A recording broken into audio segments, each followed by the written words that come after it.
Hello students. अरे रुको रुको रुको, स्किप कहाँ कर रहे हो? आप लोगों को वन शॉट के अंदर रिवाइज करा रहे हैं। कहाँ? रुके रहो। मैं कुछ ज़्यादा थोड़ी ना बोल रहा हूँ। बस शेयर करो, सब्सक्राइब करो। आपको यहीं से मार्क्स मिलेंगे और कहाँ से मिलेंगे, है ना? रुको, देखो वीडियो, समझ में आ गई? आप उसका चैनल तो जरूर सब्सक्राइब करोगे जो कूद कूद के पढ़ाएगा, है ना? जो अच्छे से पढ़ा है उसका नहीं करोगे सब्सक्राइब? सब्सक्राइब करो, लाइक करो। आज का जो टॉपिक है हमारा, जीरो टू हीरो बैच का पार्ट 6 है, ठीक है?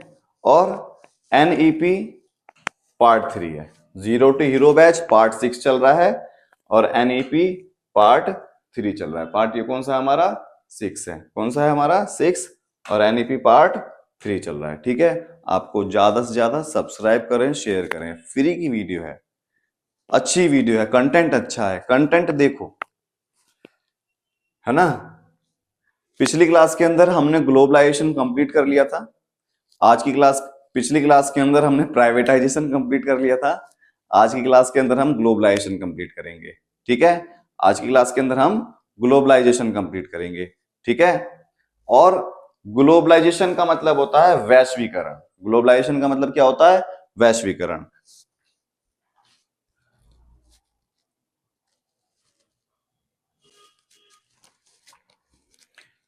ग्लोबलाइजेशन का मतलब क्या होता है? वैश्वीकरण। देखो आ गया वैश्वीकरण, ठीक है? ये गलत हो गया, ठीक है? वैश्वीकरण, ठीक है? ग्लोबलाइजेशन का मतलब क्या है? वैश्वीकरण। वो भूमंडलीकरण दिखा दिया, थोड़ा गूगल से करा था ना, इसीलिए। अब देखो, ग्लोबलाइजेशन का मतलब क्या है? It is defined as a process associated with increasing open growing economy, independence and deepening economic irrigation the world economy. मतलब इतनी इंग्लिश नहीं आई ना समझ में? अरे कौन पढ़े, ना पढ़ो, समझो। क्या? ये देखो, ये इकोनॉमी है और ये वर्ल्ड है। दो देशों के बीच में ज्यादा से ज्यादा व्यापार करवाना। और भी नहीं आया समझ में? बोलो सर जी, नहीं आया समझ में? अब आएगा समझ में। ये देश है, ये देश नहीं है, ये विश्व का गोला है। क्या है ये? विश्व का गोला। इसमें छोटा सा देश है। कौन सा देश?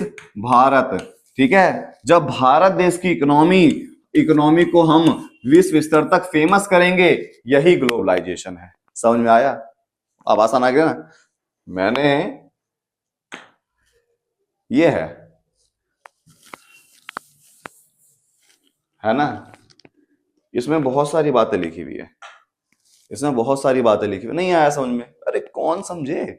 सीधा विश्व के गोले में मतलब इंडिया को फेमस करना। कहां पे? अदर साइड, ठीक है? रेस्ट ऑफ द वर्ल्ड में। वही क्या कहलाएगा? Globalisation. Reduction for trade barrier, free flow capital, free flow technology और फ्री मूवमेंट ऑफ टेक्नोलॉजी। मतलब ये जो इंडिया है, इसे बाहर जाने का जो रास्ता रोका गया था, वो रास्ता हटा दिया, ठीक है? उसके बाद फ्री फ्लो कैपिटल, मतलब तुम विदेश से पैसा भी ला सकते हो, टेक्नोलॉजी भी ला सकते हो और मूवमेंट भी करा सकते हो। अब देश में आयात और निर्यात हो सकता है, विदेशी व्यापार हो सकता है।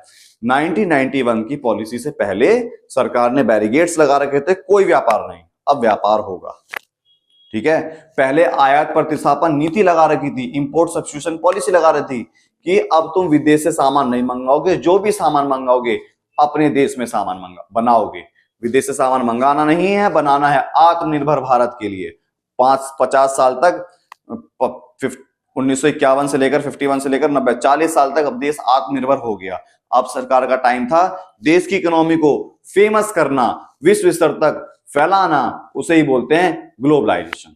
समझ में आया? इतनी सारी बातें याद नहीं हुई, कोई बात नहीं।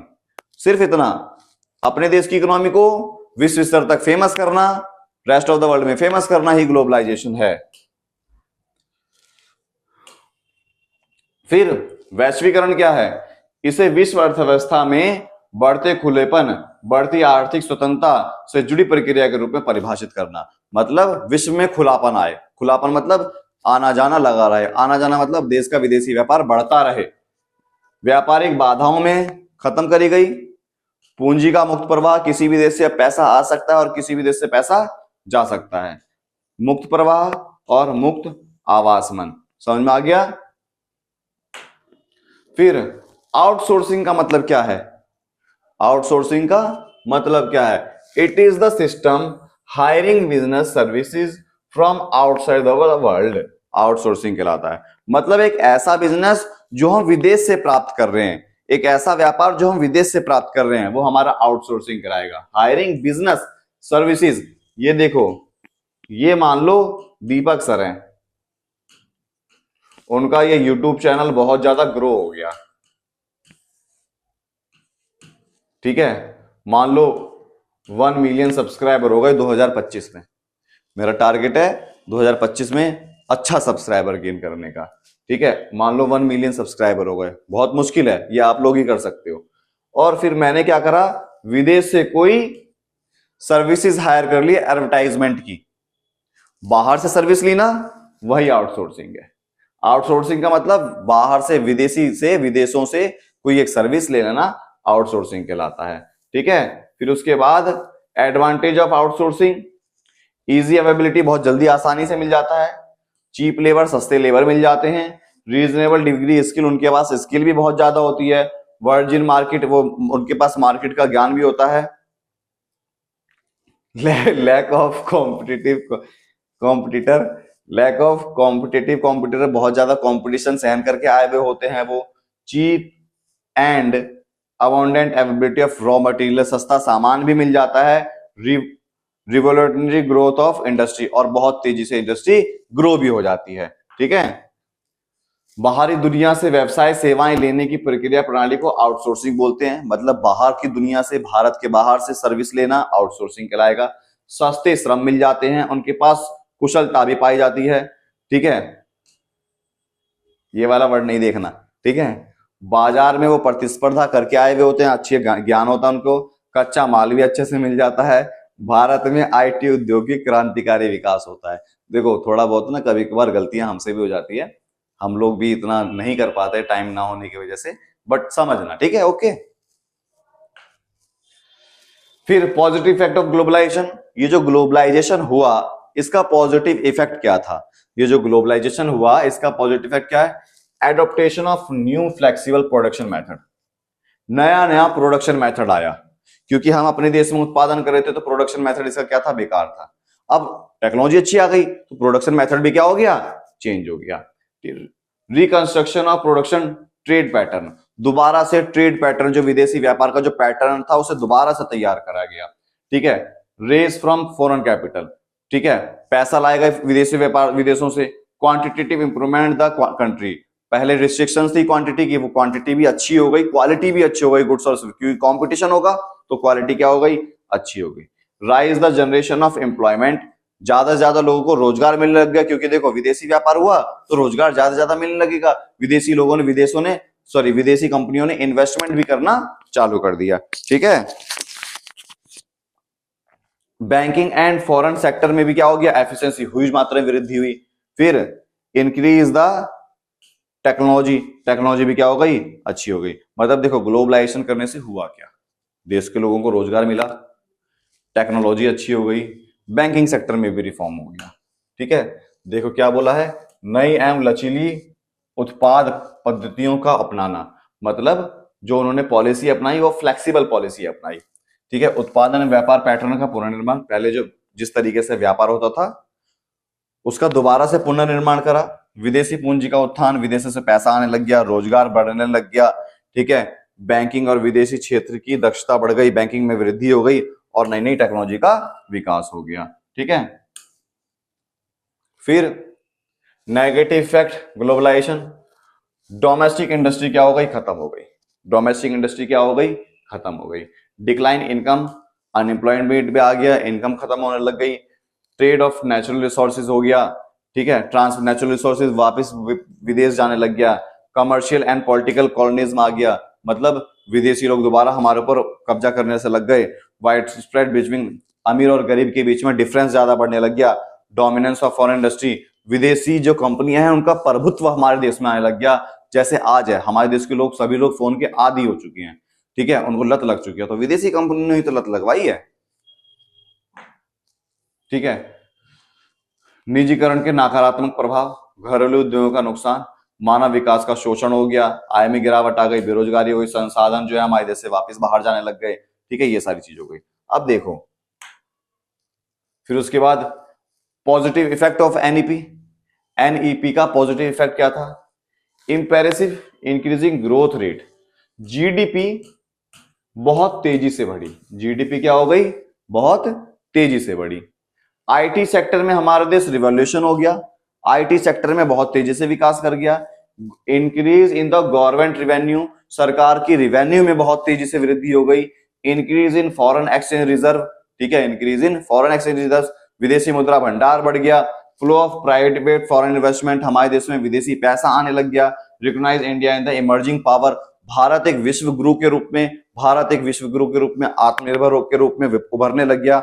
Shift from monopoly market to competitive market, पहले मोनोपोली मार्केट थी, फिर क्या हो गई? कॉम्पिटिटिव मार्केट हो गई, है ना।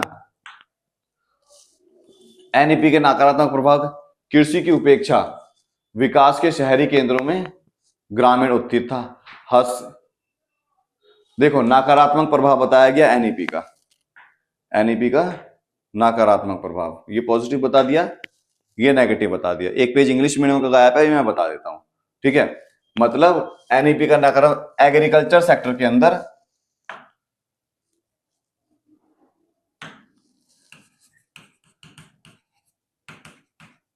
एग्रीकल्चर सेक्टर के अंदर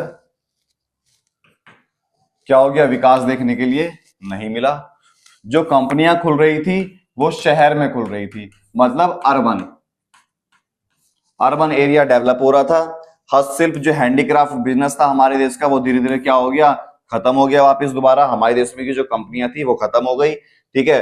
देश का सांस्कृतिक क्षरण हो गया, ठीक है। और यह आर्थिक उपनिवेश जैसा था, मतलब पहले ब्रिटिश काल हमारे देश पे राज करता था, अब एमएनसी हमारे देश में राज करने लग गई। ये क्या है? नेगेटिव पॉइंट है। अब देखो दोबारा एक चीज, एनईपी आई 1991 में इसमें एलपीजी करा। एल का मतलब लिबरलाइजेशन, एल का मतलब लिबरलाइजेशन, पी का मतलब प्राइवेटाइजेशन और जी का मतलब ग्लोबलाइजेशन। लिबरलाइजेशन के अंदर जो रिस्ट्रिक्शंस थी वो हटा दिए, मतलब दया दिखाई गई, लाइसेंस हटाया गया। प्राइवेटाइजेशन के अंदर इसमें पूरी तरीके से फ्रीडम दे दी, आजादी, आजादी दे दी। क्या उत्पादन करो, कैसे करो, किसके लिए करो, जिस मर्जी से करो, वो सब पूरी तरीके से आजादी मिल गई। लाइसेंस वाइसेंस लेने की जरूरत नहीं है। कुछ कंपनियों में जैसे गोला बारूद बंदूक हो गई, इसमें तो लेना पड़ेगा। इसमें क्या आ गया? प्राइवेटाइजेशन, हिंदी में निजीकरण। इसमें सरकार की कंपनी को प्राइवेट के हाथों में बेचा जाने लग गया। क्यों बेचा जाने लग गया? सरकारी कंपनी में चोरी होने लग गया, भ्रष्टाचार होने लग गया, काम करने की क्षमता खत्म हो गई, लोग आलसी हो गए। प्राइवेटाइजेशन कर दिया, ये लोग लाभ कमाने के लिए काम करते थे, जब लाभ कमाने के लिए काम करेंगे तो जबरदस्ती काम करना पड़ेगा ही पड़ेगा। जी का मतलब ग्लोबलाइजेशन, वैश्वीकरण, ठीक है। ग्लोबलाइजेशन मतलब वैश्वीकरण। इसमें क्या था? एक छोटा सा देश जो था भारत, इस भारत की पहचान फेमस करने के लिए, इस भारत को फेमस करने के लिए, इस भारत को फेमस करने के लिए, इस भारत को फेमस करने के लिए, ठीक है, ग्लोबलाइजेशन का काम करा गया। जब ग्लोबलाइजेशन काम हुआ, फेमस हो गया, तो क्या हुआ? इसमें जो दो देशों के बीच में जो व्यापार है, व्यापार कराने लग गए। जो इंपोर्ट सब्स्टिट्यूशन पॉलिसी थी, एक सरकार ने इंपोर्ट सब्स्टिट्यूशन पॉलिसी ये आई 1956 के अंदर, जिसमें विदेश से सामान मंगाना बंद कर दिया। ये पॉलिसी भी ग्लोबलाइजेशन के टाइम पर 1991 में इस पॉलिसी को खत्म करा गया, जिससे क्या हुआ, जो 40 साल तक हमारा देश आत्मनिर्भर बना, अब क्या हुआ, इससे कंपटीशन कराने लग गए। जब कंपटीशन होने लग गया, हमारे देश की क्वालिटी, ठीक है, हमारे देश के जो गुड्स हैं ये फेमस हो गए, फेमस हो गए। इसका कुछ नेगेटिव इफेक्ट ये पड़ा, ग्लोबलाइजेशन का नेगेटिव इफेक्ट ये पड़ा, तो हमारे देश की जो स्मॉल स्केल इंडस्ट्री है वो क्या हो गई, क्लोज हो गई वापिस। हमारा देश आर्थिक उपनिवेशवाद मतलब इकोनॉमिक कोलोनिज्म, मतलब पहले हमारे देश में 1947 से पहले ब्रिटिश का रास्ता चलता था और 1991 के बाद MNC का राज चलता है। ठीक है, समझ में आ गया। एक क्वेश्चन आता है इसमें last, which way to go, क्या करना चाहिए या हमें कौन सा रास्ता अपनाना चाहिए। तो ये जो NEP आई, न्यू इकोनॉमिक पॉलिसी आई, इससे अच्छी कोई पॉलिसी नहीं है। ये एक बहुत बेस्ट पॉलिसी है हमारे देश के लिए। पहले हमारे देश में भ्रष्टाचार, चोरी सब कुछ होता था, वो बीत गया। अब जो न्यू इकोनॉमिक पॉलिसी आई 1991 में, इससे बेस्ट कोई पॉलिसी नहीं है। बस सरकार को यह करना है, इस पॉलिसी को सही तरीके से दोबारा लागू करना पड़ेगा, जिस कारण से ये हमारे देश में दोबारा इंक्रीमेंट होने लग जाएगी। NEP में एक नुकसान था, जो एग्रीकल्चर सेक्टर है उसको पूरी तरीके से अनदेखा कर दिया। अभी हमने पूरा चैप्टर खत्म करा, इसमें कहीं एग्रीकल्चर सेक्टर के बारे में पढ़ा नहीं पढ़ा, जबकि हमारा देश एक कृषि प्रधान देश है, हमारा देश एक एग्रीकल्चर बेस्ड इंडस्ट्री है। इसीलिए सरकार को NEP पर ध्यान देना पड़ेगा और उसके अंदर एग्रीकल्चर सेक्टर को भी इंक्लूड करना पड़ेगा। ठीक है, तो हमारी क्लास यहीं तक, और ये हमारा NEP चैप्टर खत्म हो गया। 3 वीडियो इसके अंदर रिकॉर्ड हुई है, पार्ट 1, पार्ट 2 और पार्ट 3। बस आप लोगों को क्या करना है, पता है आप लोगों को। ठीक है, जय हिंद, जय भारत।